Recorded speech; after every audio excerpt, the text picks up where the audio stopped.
Bonjour Sébastien. Clermont-Ferrand, un festival euh, que vous connaissez à bien connaître du coup, si je ne dis pas de bêtises. Ouais, alors, si je dis pas de bêtises, je crois que c'est la cinquième ou sixième fois que je viens, si on compte l'année où j'étais membre du jury. Donc effectivement, c'est un festival dans lequel je commence à avoir pas mal de souvenirs en fait. Ouais. Ouais, vous y venez toujours avec le même plaisir? Ah oui, oui, oui. Ben, quand quand on réalise des courts-métrages, c'est un peu l'endroit idéal et d'autant plus pour une première d'un film. Donc là en l'occurrence, Planète Triste, c'est son premier festival. Donc évidemment, voilà, c'est toujours une émotion assez intense de montrer son film dans la salle Cocteau pour une première fois, quoi, évidemment. Et vous faites partie de ces quelques réalisateurs qui font le choix d'osciller entre long métrage et court métrage, et non pas comme font pas mal de Mm, réalisateurs, c'est-à-dire de considérer le court métrage comme un tremplin. mm. Et alors, est-ce que vous pouvez nous en dire un petit peu plus par rapport à ça? Ouais, bah on me pose très souvent la question et à juste titre et c'est toujours pour moi c'est presque curieux de répondre à cette question. Je parle de moi, voilà mon avis personnel, mais ça me semble tellement une évidence de faire des films et que le court métrage, moi je réalise des courts métrages avec le même investissement que les longs en fait. Un film c'est une histoire et certaines histoires ont besoin de ce format-là.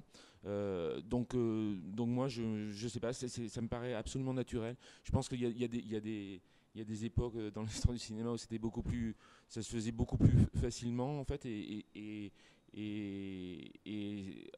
enfin voilà, aujourd'hui c'est beaucoup plus compliqué, beaucoup plus bizarre, alors que ça devrait être totalement naturel. C'est même l'inverse qui me semble plus étrange, d'attendre 3 4 ans entre la réalisation de deux films. Voilà, le court métrage permet d'être produit assez facilement, même si c'est pas toujours le cas. Mais moi, je touche du bois, mais j'ai la chance d'arriver à produire mes films, voilà, court et long. Mais il y a évidemment plus de facilité dans ces formats-là pour moi aussi. Et vous arrivez à mener les deux projets en parallèle, avoir un projet long dans la tête et mener des petits projets de court métrage qui prennent peut-être un peu moins de temps et qui sont peut-être un peu plus concentrés. Ouais, voilà, c'est pas la même énergie d'écriture, donc oui, même j'aime bien avoir deux projets en même temps et deux formats différents. L'un nourrit forcément l'autre, et voilà. Donc j'aime bien quand je suis dans des périodes d'écriture comme c'est un peu le cas en ce moment. Enfin, je finis une période d'écriture où j'ai commencé, enfin, j'ai mis fin à une première version assez aboutie du prochain long métrage et j'ai un court métrage que j'ai écrit vraiment en parallèle avec des pauses d'écriture pour l'un, pour reprendre l'autre. Et ça, j'aime bien ça en fait. Ça me permet aussi étrangement d'oublier un peu un des projets pour pouvoir repartir un peu plus frais. Et est-ce que vous travaillez de la même façon quand vous êtes sur un court métrage, que ce soit avec parce que j'imagine que court métrage dit aussi équipe plus réduite. Est-ce que vous vous retrouvez plus de liberté par exemple, ou est-ce que au contraire vous vous évertuez à que ce soit un court métrage ou un long métrage, à peaufiner votre technique et à être Ouais, moi, il y a pas vraiment de différence. Enfin, je fais pas mes longs métrages sont pas des grosses productions. Enfin, c'est-à-dire que je fais des films avec enfin, des budgets assez modestes. Donc une équipe qui est toujours plutôt modeste, même si voilà, je tourne mon dernier long métrage, on était une 25 personnes, ce qui est pas rien du tout. Et la plupart des courts-métrages, je les réalise à peu près avec le même nombre de techniciens, d'accompagnateurs. Après, évidemment, il y a des exceptions comme Planète Triste, comme Inupilouk, qui sont des films, au contraire, que j'ai fait à 5. Mais c'est des modes de fabrication qui ont déterminé ça. Chaque film est singulier, mais j'ai pas pour principe de me dire que le cours je vais le faire avec moins de monde par choix. C'est vraiment le projet qui dicte voilà l'équipe.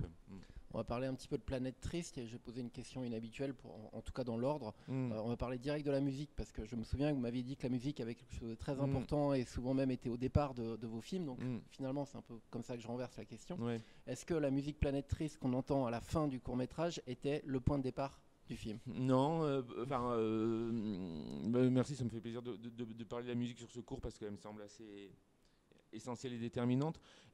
Moi, j'avais très envie de ce qui se fait pas aussi de manière très très habituelle sur le cours, mais d'avoir une bande originale du film. Et donc j'ai fait appel à Minisa, le groupe avec qui c'est, je sais pas, notre troisième ou quatrième collaboration. Et je n'avais pas d'idée totalement préconçue avant d'écrire le scénario. Je savais juste que j'avais envie d'une bande originale, un peu comme celle du Voyage au Groenland ou de Ulysse et Mona. C'était les deux films sur lesquels on avait travaillé précédemment. C'est-à-dire une musique assez influencée par François de Roubaix, par ces musiciens des années 70-80 dont la musique prenait une place prépondérante dans le récit et dans le film. Donc après, on a fonctionné un peu de la même manière. C'est eux presque les premiers lecteurs du scénario et ils ont et l'idée c'était de travailler de manière assez classique comme on faisait dans le temps, à savoir de composer un thème et de le décliner tout le long du film. Donc c'était ce thème de Planète Triste et c'est moi qui ai eu l'idée à la fin d'ajouter des voix dans le générique de fin pour énoncer de manière récurrente le titre du film. Est-ce qu'on peut parler maintenant du dispositif qu'il y a derrière ce film? Parce que c'est un film, on va dire, un petit peu concept quand même, et le concept vous a été apporté dans le. C'est un projet, c'est un peu une commande quelque part? Oui, on peut dire ça. C'est une commande dans le sens où les initiateurs du projet sont la ville d'Ivry et le cinéma Le Luxi et le lycée Romain Roland. Et donc le directeur du cinéma Le Luxi, Jean-Jacques Runer, que je connais depuis très longtemps, m'avait proposé déjà plusieurs années auparavant d'animer cet atelier, parce que ce partenariat avec le lycée, à savoir, qui existe depuis pas mal d'années maintenant, et qui consiste à demander à un réalisateur cinéaste de travailler avec les lycéens de première ou terminale en option cinéma dans le lycée et de réaliser avec eux un film. C'est la seule contrainte en fait. Ce dispositif a souvent donné lieu plutôt à des documentaires et moi je tenais vraiment à ce que ça soit un film de fiction et un court métrage. Et donc voilà, vous parlez de dispositif et moi tout de suite j'ai eu cette idée de me dire je prends presque au pied de la lettre cette proposition qui est on demande à un réalisateur d'animer un atelier dans un lycée de banlieue et je me suis dit mon personnage principal allait être un réalisateur à qui on demande d'animer un atelier dans un cinéma dans un lycée de banlieue et voilà et donc d'inverser enfin de pas d'inverser le dispositif. Oui, d'inverser le dispositif, je parle d'inversion, mes pensées vont plus vite que mes paroles, parce qu'il y avait cette idée aussi très forte qui était de ne pas faire ce qu'on pourrait attendre d'un tel synopsis, à savoir le professeur va aider ses pauvres élèves de banlieue et les guider sur le bon chemin. Et c'était l'inverse que je voulais, c'est-à-dire que ce professeur allait être bouleversé par sa rencontre avec eux et c'est eux qui allaient le sauver. Voilà, en gros, le point de départ entre la commande et la façon dont ça a fonctionné dans ma tête et mon désir de film. Alors, il y avait une question de mise en abîme évidente, du coup, parce que c'était un peu le rôle qu'on vous demandait, mais pourquoi vous n'avez pas poussé le vice jusqu'à vous mettre vous à l'écran? Ah non, non, moi je suis pas du tout comédien et ça aurait été. Enfin, c'est évidemment quelque chose auquel je pense pas du tout. Je trouve que. Enfin, voilà, pour raconter cette histoire, il fallait que je sois vraiment observateur et c'est d'autant plus jouissif que quand on travaille avec un comédien comme Grégoire, on peut transposer beaucoup de choses. Donc, je pense que c'est beaucoup plus. Comment dire, intime, quelque part, de demander à un comédien de jouer des choses et on n'a pas de voilà on n'a pas de limite, beaucoup moins en tout cas. Grégoire, c'est le seul comédien professionnel dans le film? Non, pas tout à fait. Il y a aussi Jennifer Decker qui joue une scène qui est un peu déconnectée du reste du film et qui est cette conversation Tinder qui est au milieu du film. Et donc j'ai demandé à Jennifer, qui est une comédienne que j'adore. Et voilà, donc c'est les deux seuls comédiens professionnels du film.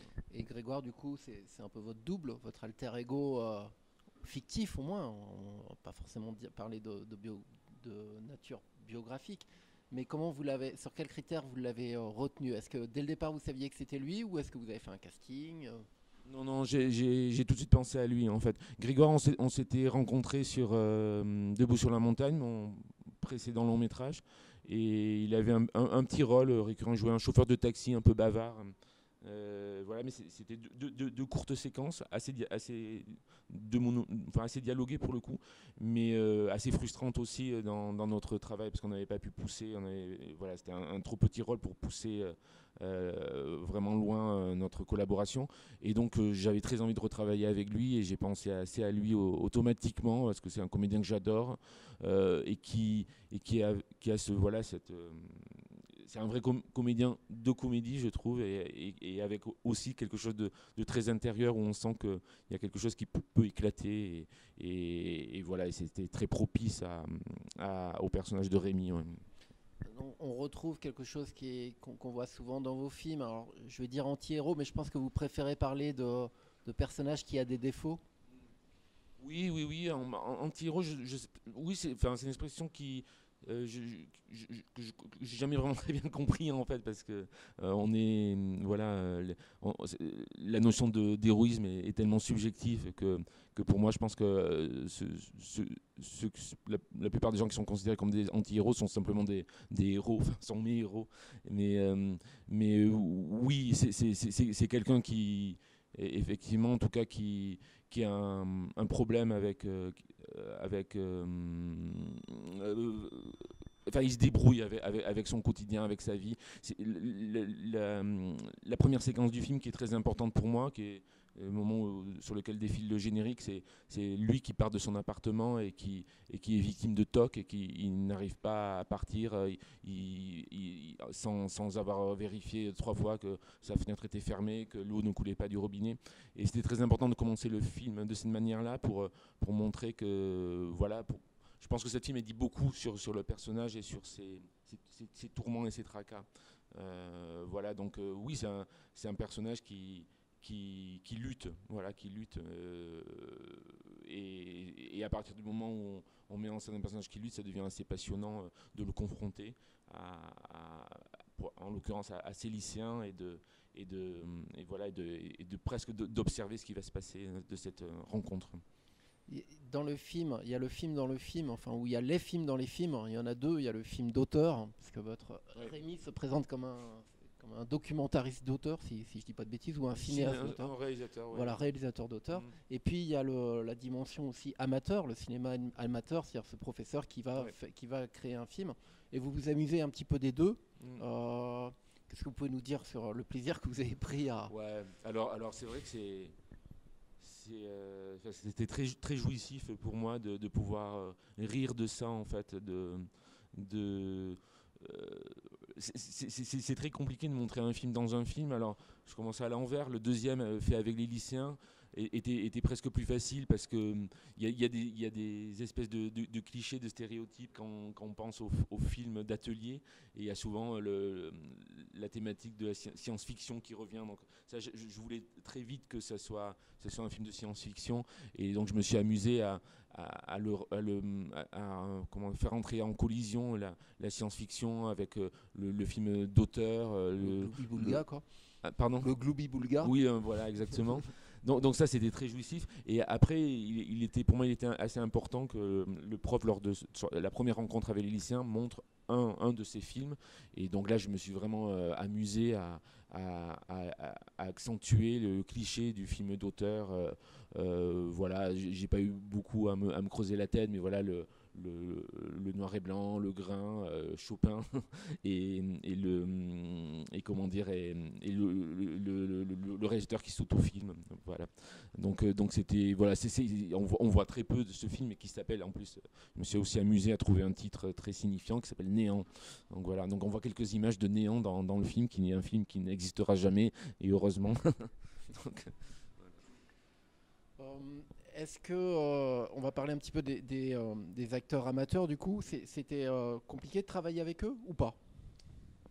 Non, c'était un vrai bonheur aussi là, et ça c'est la, comment dire, la vertu d'une commande comme celle-ci, parce que voilà, ça me confronte à moi aussi à une expérience assez, pas totalement nouvelle parce que je l'ai déjà fait, mais enfin pas beaucoup, mais une ou deux fois de travailler avec des non-professionnels, mais là, des jeunes gens de cet âge-là, lycéens, c'était une première fois, et ça a été vraiment un travail assez formidable en fait, parce que le principe de l'atelier c'était aussi qu'on avait tout un travail préparatoire, donc j'allais les voir comme Rémi une fois par semaine, et ça n'a pas duré très longtemps parce qu'il fallait voilà, j'avais une fourchette de temps pour tourner le film qui était assez limitée, mais on s'est vu 3-4 fois, 3-4 mercredis, et j'avais écrit le scénario préalablement, et après le scénario a été complètement transformé, métamorphosé par ma rencontre avec eux, et l'échange qu'on a eu ensemble pour c'était très important pour moi qu'ils soient en total accord avec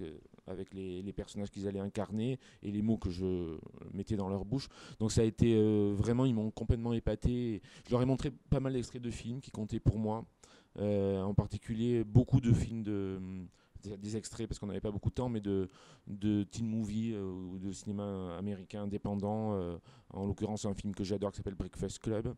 Et voilà, et donc ils ont très vite compris dans quelle direction on allait. Et moi, là où ils m'ont complètement épaté, c'est ils ont eu une autodérision assez fantastique, et ils ont pris vraiment la comédie avec le plus de sérieux possible. Et c'était un tournage concentré, voilà, et ils m'ont donné vraiment beaucoup, quoi. Enfin, j'étais donc ils ont été très généreux, vraiment. Est-ce que quelques-uns connaissaient déjà vos films et est-ce que, comme Rémi, vous avez montré vos propres films dès le départ? Alors certains connaissaient un peu, oui, deux automnes pour certains, le voyage au Groenland, ouais. Pas tous, donc j'ai effectivement montré quelques extraits. Je voulais pas montrer grand chose, mais j'ai montré quelques bouts de scène qui me semblaient assez significatifs de mes films. Voilà, donc oui, je suis passé par cette étape. C'était assez rigolo d'ailleurs d'allumer ce vidéoprojecteur et d'éteindre la salle et de comment dire, de déjà commencer le film quelque part. Ouais. Et qu'est-ce qu'ils ont apporté au film? Est-ce qu'ils ont apporté quelque chose au scénario ou à d'autres éléments? Est-ce qu'il y a des choses qui viennent d'eux? Oui, alors il y a cette scène très importante aussi dans la première partie du film où Rémi leur demande de passer à son bureau un par un et de leur parler d'eux, en fait, de leur vie, tout simplement. Et c'est une scène qui, pour le coup, sur le scénario, était écrite avec des points de suspension, en fait, qu'il fallait remplir. Et moi, quand j'ai travaillé dans la préparation du film, une des séances a consisté à faire, comment dire, Grégoire était avec moi et je les ai filmés comme vous me filmez là, et je leur ai demandé en posant les questions avec Grégoire de me dire ce qu'ils avaient envie de me dire sur leur vie, enfin de se présenter, de me parler d'eux, et je leur ai donné comme consigne de me dire, de me dire ce qu'ils veulent, et ça pouvait absolument être des mensonges, mais le plus important c'était que j'y crois, que ça soit crédible. Et en fait de ce moment d'atelier, à partir de ces réponses, j'ai écrit cette scène. Donc en leur demandant de refaire ce que j'avais trouvé formidable, ou ce que j'ai pas gardé évidemment ce qui me semblait moins intéressant, et c'est comme ça aussi que j'ai déterminé qui serait devant et qui serait derrière la caméra. Et donc pour répondre à votre question sur ce qu'ils m'ont apporté, on a commencé le premier jour par ça, et en fait c'était vraiment un rapport de don en fait.